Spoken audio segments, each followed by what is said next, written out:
L'émission Le Vestiaire est une présentation de Hyundai Jean Thibault et de Microbrasserie Charlevoix. Mathieu, aujourd'hui au vestiaire, un autre 2 pour 1 pour vous à la maison. Et j'ai nommé James Savard-Ferguson, on parle de snowboard cross. Et Yes. Alexandre Henry, on parle de marche athlétique. on va en apprendre pas mal. Et également Ligue majeure, ça aussi ça brasse de ce temps-ci. Écoute, début de hockey, on parle du Canadien et tu vas nous surprendre avec 2 commentaires positifs. Tu faiblis mon fils. Promets. Et on parle aussi des Jeux olympiques. Bon vestiaire à tout le monde.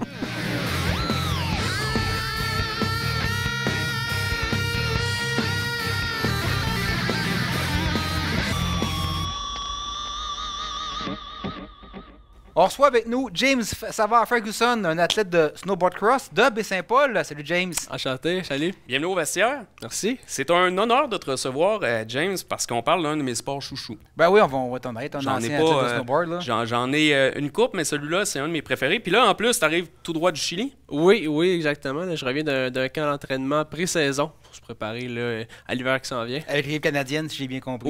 Oui, exactement. C'est ma première année sur l'équipe canadienne. Alors, c'est la première fois là, que j'ai pu assister à un camp sous leur supervision. C'est-tu gros? C'est-tu gros? Ouais, la machine Team Canada. Là. Oui, c'est une grosse équipe. Là. Il y a des coachs, mais il n'y a pas juste ça. Il y a des physios, il y a un médecin, puis il y a les wax tech, nos techniciens qui cirent nos planches à neige.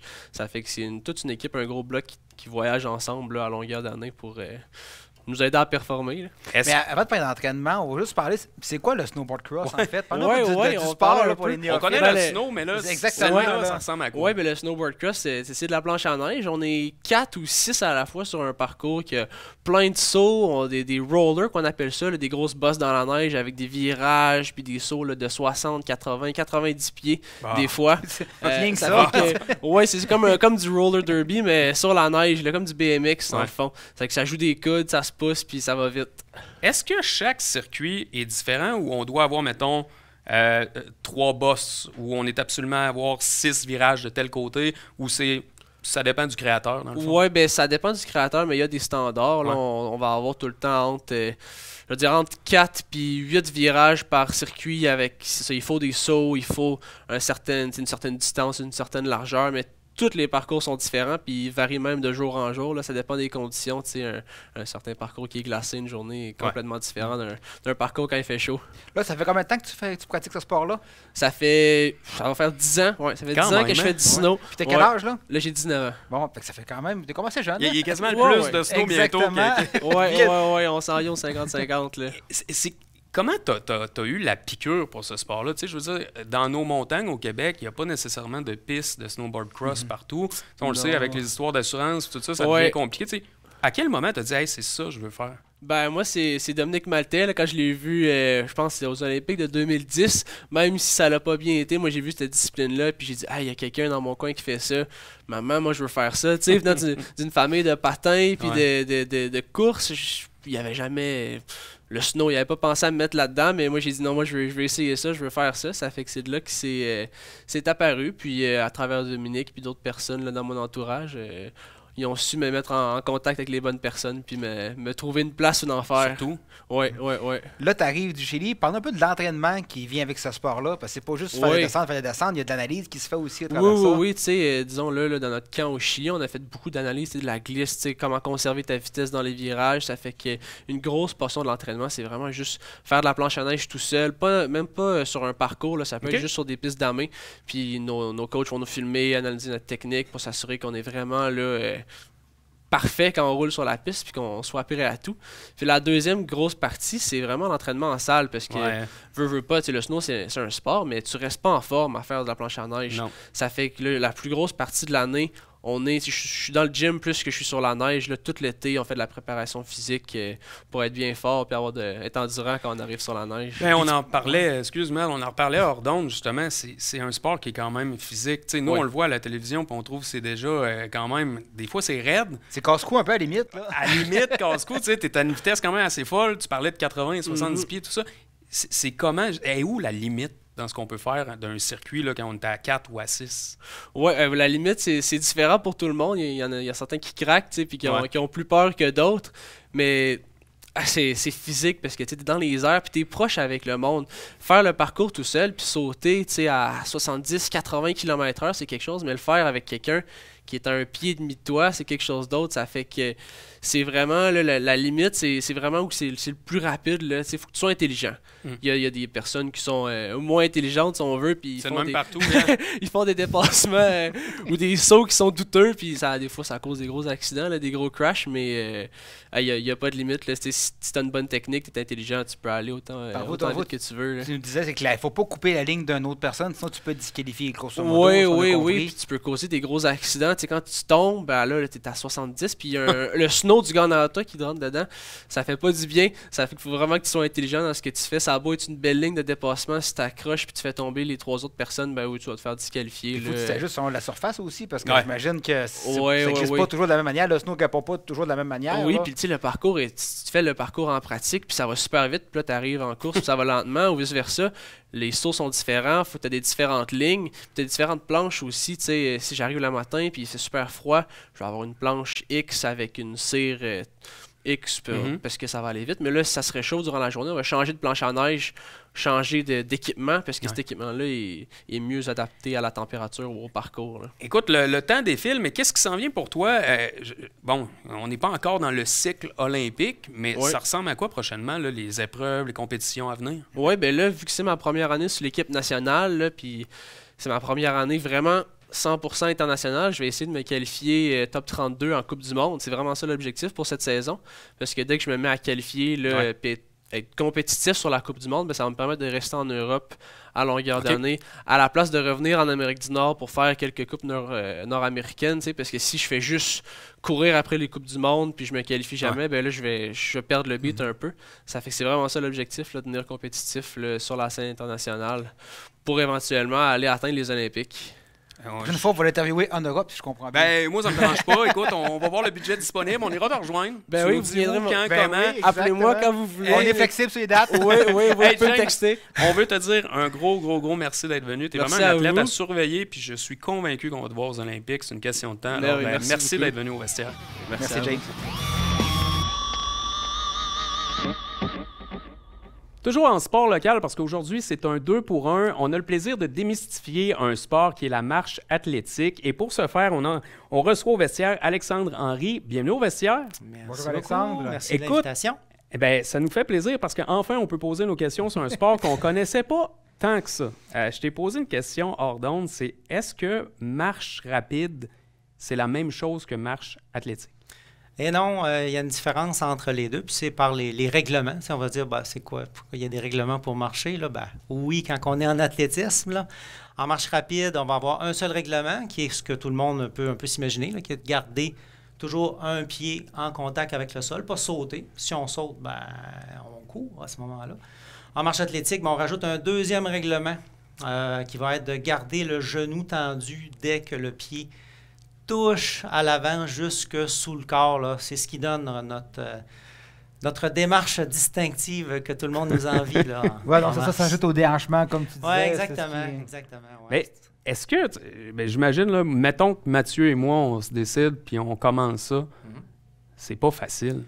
Ça demande quand même d'avoir, je dirais, de l'encadrement au départ, parce que la technique est quand même assez exigeante à faire. Ça a l'air à rien. C'est pas juste te déhancher, là. Il n'y a même pas de déhanchement, en fait. Ça, au niveau visuel, c'est vraiment une espèce d'illusion. Là. La rotation se fait vraiment plus au niveau comme thoracique. Là, c'est qu'on fait un pas devant l'autre, ce qui va faire qu'on va avoir une rotation qui se fait. Mais le mouvement des bras est super important si on veut faire une propulsion vers l'avant aussi en même temps. Donc, tu as bien beau avoir là, un super cardio, là, quelqu'un là, qui est capable de courir vraiment. Écoute, si tu n'as pas de technique, c'est zéro. C'est zéro, là, c'est ça, exact. Là, écoute, tu as fait ton record, c'est 1h20, tu as fait 10 km. On n'est pas loin de la course, là. Celui-là, le record sur 10 km, c'est pas moi, j'ai pas dans les feuilles. En première position, médaille d'or, c'était un record personnel pour toi, je pense. Oui, celle-là, c'était aux 5 km. Aux 5 km. Au 5 km, je l'ai fait cet été, j'ai fait 23 minutes, 30 secondes. Est-ce que je pars à rire parce que je me dis, à la course, pas sûr d'arriver à ça. Fait que je me dis, à la marche, c'est complètement hallucinant. Oui, c'est une question de constance. C'est très, hein? très rapide. Là. Les gens, des fois, ne réalisent pas à quel point on peut se déplacer vite en marche. Est-ce que tu as déjà essayé de comparer? Mettons, tu fais la même distance à la course, voir versus... Hey, ça fait longtemps que je n'ai pas couru. Avant, moi, je courais des demi-marathons, des 10, des choses comme ça. Ça fait peut-être 6-7 ans peut-être que je n'ai pas couru pour la peine. Là. Comme tel. Mais des fois, je vais faire des compétitions pour le fun. Là, je veux m'entraîner, faire un entraînement. Ouais. Je vais dans des événements comme ici, même courir Baie-Saint-Paul. Là, je vais le faire à la marche avec les coureurs, là, des choses comme ça. Là. Puis je finis pas dernier, loin de là. C'est pas parce qu'on est là. Tu peux compter sur nous. Ouais. Mais ça vient de où? Ça fait combien de temps, dans le fond, que tu as commencé à la marche athlétique? Ça vient de où, cet intérêt-là? Mais pourquoi? En fait, c'est ça. C'est que à l'époque, je m'occupais d'un club de marche. Puis, je suis arrivé justement à courir Baie-Saint-Paul ici, au rendez-vous de la santé. Puis, quelqu'un me dit « Hey, pour le fun, on le fait en marchant le plus vite possible. Je suis sûr qu'on n'arrivera pas les derniers. » Bon, OK. Je faisais juste pour le fun. Avec ça. Zéro technique, là, vraiment, juste pour le plaisir, là, comme ça. Fait que je pars avec ça. Pour ça, ceux-là qui courent un peu, là, j'arrivais peut-être à tenir dans le coin là, 17 minutes du kilo. Là, mais je trouvais ça vraiment tough. Fait que je finis mon 5 km. Je me rappelle pas comment j'avais fini ça, genre 35 minutes, quelque chose comme ça. Mais le lendemain, là, vraiment, là, je veux dire, les abdominaux en feu, les fessiers en feu, je dis, ah, c'est quoi ça? Puis je courais là, à l'époque, j'étais vraiment un coureur. Puis, quand même je veux dire aussi, tu connais le corps humain. Oui, bien c'est ça, je suis kin. Fait que je me suis kinésiologue. Fait que je me suis intéressé à ça. J'étais allé chercher de la formation en ligne, des livres et tout ça. Puis je suis allé rencontrer Jocelyn Ruet, qui est à Montréal. C'est mon club maintenant, là, avec le Club Vainqueur Plus. Donc, je suis avec eux autres, là, puis j'ai mon coach là, qui est là-bas. Je suis allé rencontrer au Centre Claude Robillard, là, un lundi soir, tout ça. Fait qu'on commence à jaser, tout ça. Et fait que c'est lui qui fait mes plans d'entraînement. Puis mes temps se sont mis à descendre. Puis à un moment donné, on se dit « Hey, Colin, mais je suis pas pire pour faire ça. » Ça fait que voilà. Puis ici à Baie-Saint-Paul, y a-tu un club? Y a-tu des organisations locales où c'est des connaissances qui marchent avec toi? Ben, c'est beaucoup individuel. C'est beaucoup individuel. Il y a 2 personnes que je coach là, présentement. Il y a Diane Amia, José Bouchard, avec qui je marche présentement. Il y a des gens qui vont être comme Diane, elle aime plus les longues distances là, ou faire des événements qui sont vraiment plus en endurance. Là, comme on a fait cet été, on a fait la Tortue à Shawinigan. Donc ça, c'est un 6 heures. Donc tu as 6 heures, puis il faut que tu fasses le plus de fois le tour d'un petit lac là, qui mesure à peu près 800-900 mètres là, de tour. Fait que, Est-ce que le sport a tendance à augmenter en termes de volume de personnes qui pratiquent ce sport-là, selon toi? Parce que relativement un peu nouveau dans le sport. Est-ce que tu vois qu'il y a comme quelque chose qui se passe de ce côté-là? Bien, je dirais, on voit un peu plus d'ouverture, même, je dirais, dans des événements sportifs là, de course à pied. Beaucoup, il y a la série des courses thématiques là, qui est plus dans le coin là, de Montréal, là, ce coin-là, où là, on va commencer à avoir des 5 km, des 10 km, avec des podiums là, chez les hommes, chez les femmes, là, pour faire la promotion du sport, là. Comme tel. Il y a plein d'avantages à faire de la marche athlétique. Ben, là, écoute, ce que tu as décrit, c'est sûr que c'est positif. Là. Oh oui, c'est un sport qui a pas beaucoup d'impact. Moins dur pour les genoux. Moins dur pour les genoux, moins dur pour le dos aussi. C'est autant cardio que courir. Vous voyez les vitesses qu'on peut atteindre. Là. Donc, c'est autant cardio que courir. Quelqu'un qui aime ça, là, développer au niveau technique et tout ça, c'est intéressant. En même temps, on peut s'embarquer dans un circuit qui est le circuit des maîtres en athlétisme, là, puis là, c'est super plaisant parce qu'on marche avec des gens de notre âge. On se compare avec, justement, par groupe de soit 40, 44, 45, 49 et tout ça. Les gens sont géniaux, là, l'ambiance là, en athlétisme, là, chez les maîtres. Là, je ne sais pas si vous avez déjà eu l'occasion d'aller dans ce genre de compétition-là. Là. Mais autant en course à pied qu'en saut, soit en longueur, soit en hauteur, tout ça. Et les gens sont là pour disons, pour avoir le plaisir de bouger ensemble puis performer.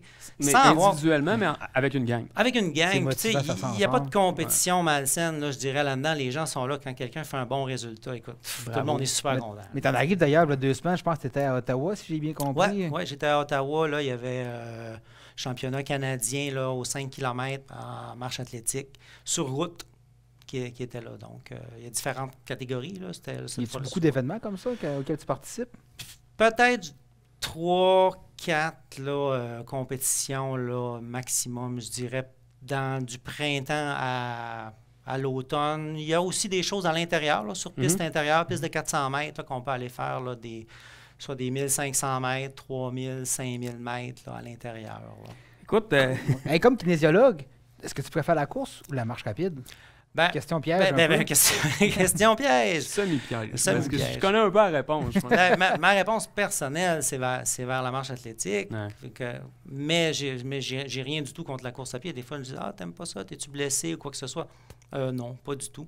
Je pense qu'il faut y aller avec qu'est-ce qui nous appelle, qu'est-ce qu'on a du fun, qu'est-ce qu'on est meilleur dedans. T'sais, moi, j'ai fait plein de sports dans ma vie, toutes sortes de choses, autant en arts martiaux, en judo, en escalade. J'ai fait plein de trucs, du vélo avec ça. Des fois, c'est de mettre le doigt sur ce qu'on aime faire, puis ce qu'on est bon dedans. À un moment donné, ça fait « Là, j'accroche là-dessus, puis je me développe. Exact. Alexandre, un gros merci d'avoir pris le temps de nous expliquer un peu les b.a.-ba de la course athlétique. On a très apprécié ta présence. Merci beaucoup. Merci à vous.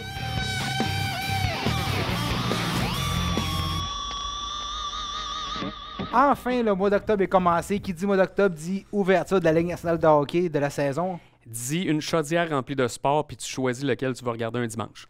Puis aujourd'hui, on parle de... oui! Évidemment. On a fini les matchs pré-saison qui durent. C'est moins pire cette année, là.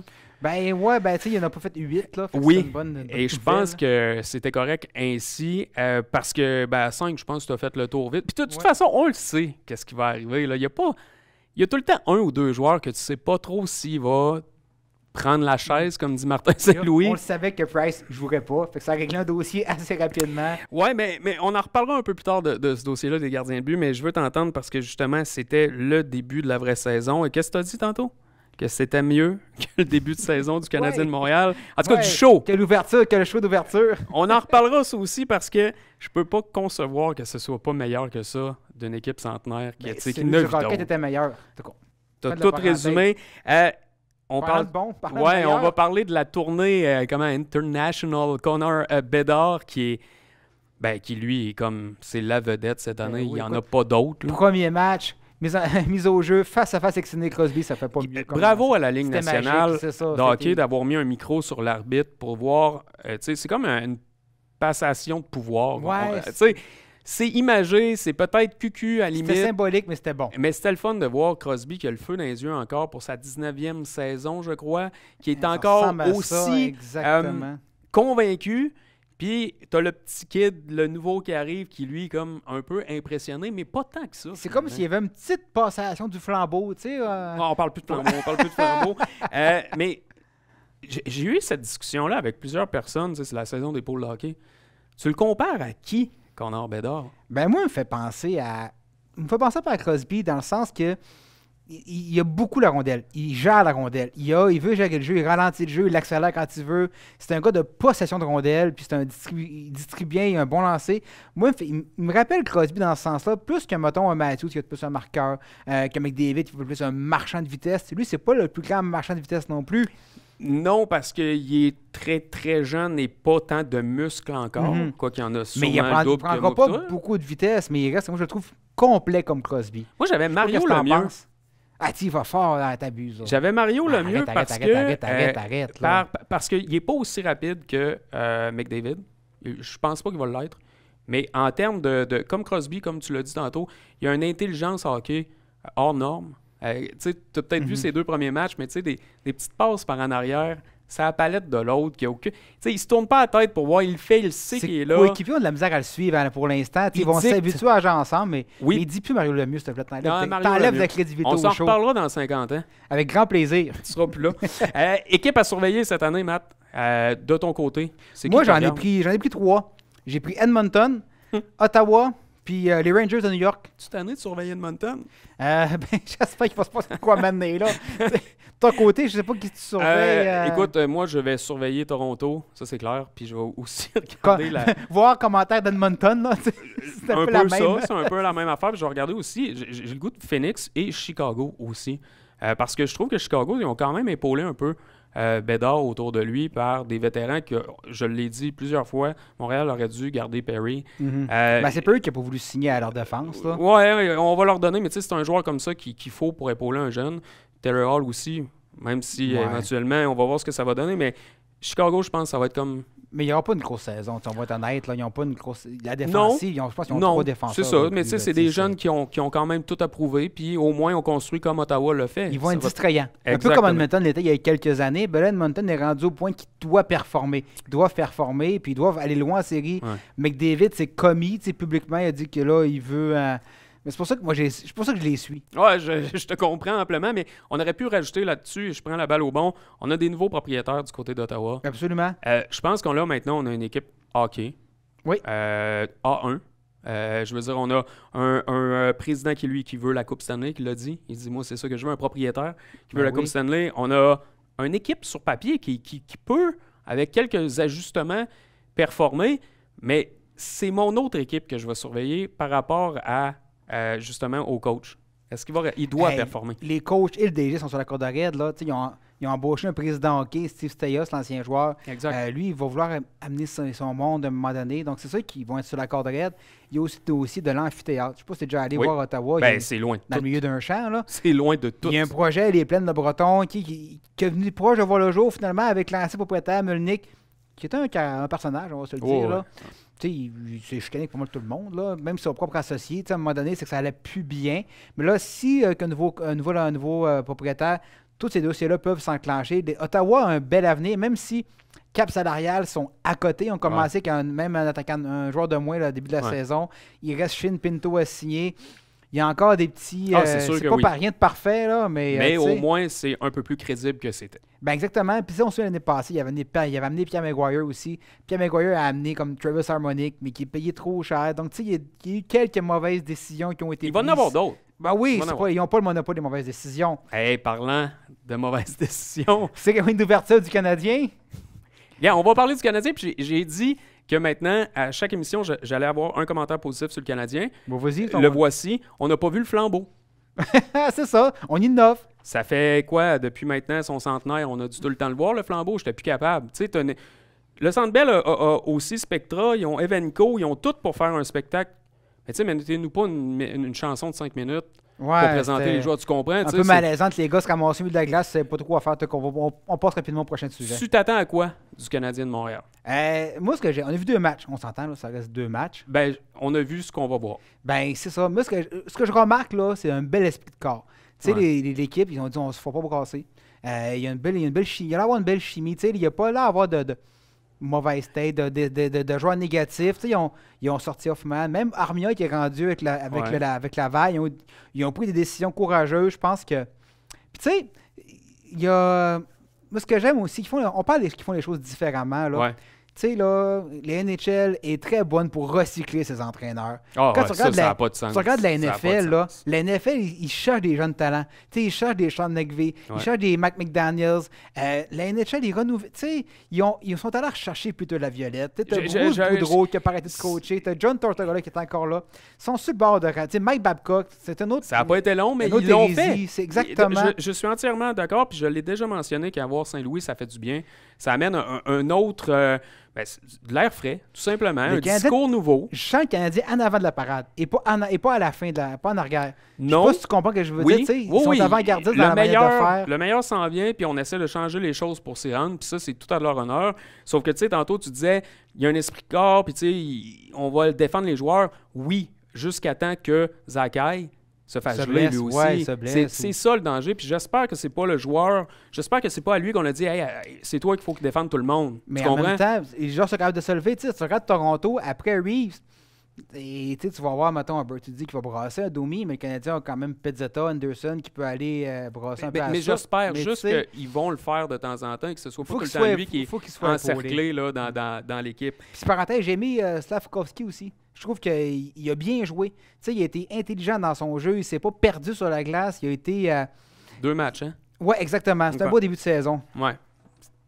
2 matchs. C'est ça. On va parler aussi de, malheureusement, mais ça, c'est cyclique. Le débat des gardiens de but. Tu sais, tu le sais, ça revient. Puis Mhm. moi, je croyais vraiment que l'année passée, Montembeault avait fini en force pour être numéro 1. Ouais. 2A. Ouais, 2A. 1,5. T'en penses quoi de ça? Est-ce que ça va être ça chaque année? Moi ce que j'aime, si on fait ça, go, j'achète, tu gagnes, tu restes. Tu perds, on Ben, change. c'est ce qui est arrivé. Tu C'est lui qui va regarder le prochain match. Je pense qu'il a donné une petite tape ses doigts à Montembeault en disant écoute, ton camp, tu l'as pas pris trop sérieux, tu n'as pas eu un bon match à Toronto. Allen l'a mérité plus que toi, donc ils ont mis Jake Allen, qui est un bon numéro 2. Il ne faut pas qu'il garde trop les buts. Plus il garde, moins il est performant. C'est ce que ses stats démontrent, là, je crois, dans les dernières années. Mais je pense que Montembeault, c'est vraiment le gardien d'avenir, entre guillemets. Tu sais, il y a la situation pour Kaden Primo aussi. C'est ça que j'allais dire. Tu Kaden, fais quoi avec lui? C'est ça, il a eu que le plus de temps de jeu, il a quand même bien performé. Lui, il mais doit être tu sais, je veux dire, let's go, là. Mais je comprends le Canadien. C'était le diamant brut, l'élu, toi, qui arrivait. C'est Marc Bergevin, mais ça reste un choix de 7e tour. Mais tu sais, je comprends le Canadien de ne pas vouloir épauler Samuel Montembeault, qui est quand même un jeune gardien, Montembeault. Oui. Ça prend, je pense, un vétéran. Tu sais, envoyer 2 jeunes, c'est peut-être pas la meilleure décision. Là, ils sont comme, est-ce qu'ils vont l'échanger, Primo? Tu sais, c'est un peu embêtant. Ben, je peux pas garder 3 défenseurs, 3 gardiens éternellement. Je sais pas ce que tu en penses. Toi, qu'est-ce que tu aurais fait? Écoute, moi, actuellement, présentement, c'est au meilleur le match. Tu gagnes, tu restes, tu perds, tu sens. Mais tu sais, à un moment donné, si tu perds, ben on va faire un switch. Puis Allen n'a pas été bon contre Toronto. Non, il n'y a rien. Ben non, pas avec un avance comme ça. Les gens disent qu'il a fait des gros arrêts en fusillade, en prolongation. Oui, mais il n'aurait pas dû se rendre en prolongation. Rapidement, pour clore le dossier canadien de Montréal, je veux juste 2 commentaires positifs dans le même show, c'est quand même incroyable. T'es en feu. Harvey Pinard, quel guerrier. Lui, je pense que c'est le Joker dans le paquet de cartes. Il peut tout faire. Puis j'ai le goût de te dire, il peut tout faire bien, autant défensivement, avec peu de temps de jeu. Là. Ben écoute, c'est un couteau suisse. Oui. Littéralement. Puis c'est sûr que faut dire qu'il vient de Jonquière, donc il y a un QI supérieur aux autres, il faut lui donner ça. Mais pour vrai, c'est un joueur qui est extrêmement intelligent, on le voit, il est fougueux et intelligent. Je pense que ça résume, c'est les 2 mots qui résument ce gars-là, puis je pense que les choses ne peuvent que bien aller pour lui. Il me fait penser à Gallagher, mais avec un mais pas plus le même complet. contrat. Gallagher qui peut jouer à désavantage numérique, puis plus rapide que Gallagher aussi. Et en terminant, on va s'amuser un peu. Jeux olympiques. Oui. On a eu James qu'on va voir bientôt, ça c'est sûr. Mais je veux te parler des nouveaux sports de 2028. Je sais que c'est quand même dans un petit bout de temps, mais c'est assez intriguant. Puis je veux avoir ton opinion là-dessus parce qu'en 2028, il va y avoir le cricket, le baseball / le softball. Il va y avoir le squash, le flag football et la crosse. Pour ou contre? Honnêtement, j'ai pas de position officielle. Mais par contre, j'ai une statistique intéressante pour toi. Ah, j'aime ça quand tu sors des stats. En 1896, au retour des Jeux olympiques modernes, il y avait 9 sports et 43 épreuves, 541 athlètes. Paris, en 2024, dans l'année prochaine, il va y avoir 32 sports, 329 épreuves et 10 500 athlètes. Tu sais, je suis conscient qu'on veut l'offrir le plus d'argent possible, mais là, tu as des sports qui sont tellement rendus nichés que, tu sais, c'est... On dit sport amateur, là, mais... Trop. Ben, exactement, tu sais, comme les joueurs de la Ligue nationale qui vont... Ça devient des professionnels aussi. Il y a tout cet enjeu-là. Tu sais, tu as vraiment des sports qui sont mieux. Tu as des pays qui sont mieux que d'autres. Quand, mettons, aux États-Unis, on parle des universités américaines qui ont des clubs, des programmes de football qui sont très rentables. Ben, ils permettent de payer des programmes comme la gréco-romaine, par exemple. Fait, mais ici au Québec, on n'a pas ces infrastructures-là. Ben, je pense qu'on n'a pas les infrastructures, mais on n'a pas non plus, ou on n'a plus les moyens de nos ambitions. Ben, à part, quand il y a des programmes, à nous le podium, là, on est capable d'investir pour, dans 2 ans, on veut des athlètes. Mais je te dirais que, regarde maintenant ce qui se passe au hockey.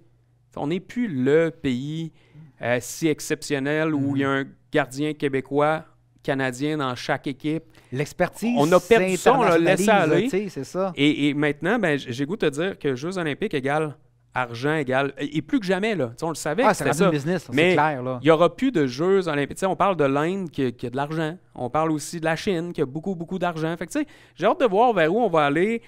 Au moins, la seule bonne nouvelle, c'est que on veut rajeunir un peu. Ben, il y a le ça. Sport. Puis écoute, avant, les villes se battaient pour avoir les Jeux olympiques. Maintenant, le comité va supplier les villes parce que ça coûte extrêmement cher, mais extrêmement cher. On parle de 10 000 athlètes qu'il faut accueillir, là. 329 épreuves. Hey, c'est beaucoup. Il n'y en a pas une qu'on pourrait faire. Ben, c'est parce que... Je te l'accorde. Écoute, Matt, un gros merci pour le vestiaire. Merci aussi à toi. À toute l'équipe technique et surtout merci aux invités qui sont venus ici au vestiaire aujourd'hui. Très, très intéressant. Et nous, on se dit dans 2 semaines et bon sport, mesdames et messieurs.